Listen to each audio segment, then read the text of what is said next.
توجه کنید به شهر پورای خبرها. در دایره مجموعه چاره‌بینی‌های اپراتیوی کارمندان شعبه منطقوی مبارزه ضد جنایت‌های متشکل وزارت کارهای داخلی در ولایت سوخت فعالیت مخفیانه گروه نشجلاب ساکنان شهر پنجکند را آشکار نموده زیاده از 12 کیلو مواد مخدر افیون مصادره و در علاقمندی با جنایت مذکور 9 نفر را دستگیر نمودند. گزارش اولین برنامه دیگر جزئیات پرونده جنایتی را تفسیر می‌دهد.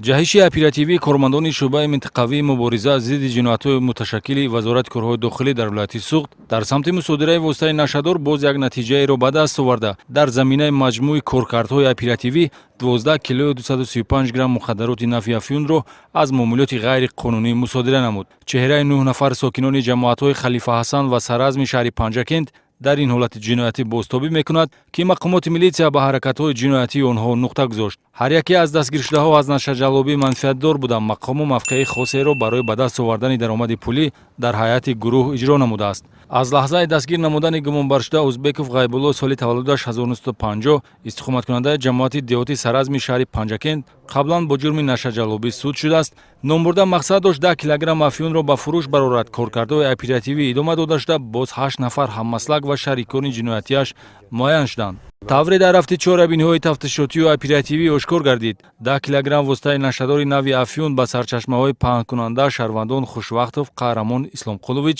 соли таваллудаш 1981 истиқоматкунандаи ҷамоати диҳотӣ халифа ҳасан ва узбеков абдувалӣ файзуллоевич соли таваллудаш 1979 сокини ҷамоати диҳотӣ саразми шаҳри панҷакент тааллуқ дошта бо гирифтани маълумот дар хусуси он ки ҳаммаслаки онҳо дастгир шудааст гумонбарон аз мақомоти тафтишотӣ пинҳон шуда бо маслиҳати пешакӣ дар якҷоягӣ бо аъзоёни дигари гурӯҳи нашаҷалоб шаҳрвандон ғаффоров олим облуқулович сӯюшев нурулло умарқулович соли таваллудашон 1982 ва хуҷамқулов абдувалӣ шодиевич соли таваллудаш 1971 истиқоматкунандагони ҷамоати диҳоти халифа ҳасани шаҳри панҷакент бо пешниҳоди пора ба андозаи $40,000 ба кормандони масъули шӯъбаи минтақавии мубориза зидди ҷиноятҳои муташаккили вазорати корҳои дохилӣ дар вилояти суғд мехоҳанд аз ҷавобгарии ҷиноятӣ озод бошанд. кӯшиши додани пора ба он хотир буд ки кормандони милитсия ҳолати ҷиноятиро жарфтар таҳқиқу тафтиш набаранд то ин ки дигар шарикони ҷиноятӣ дар озодӣ бимонанд. дар ҳудуди шаҳри панҷакент 3 нафар ҳаммаслак шаҳрвандон ғайбулло узбеков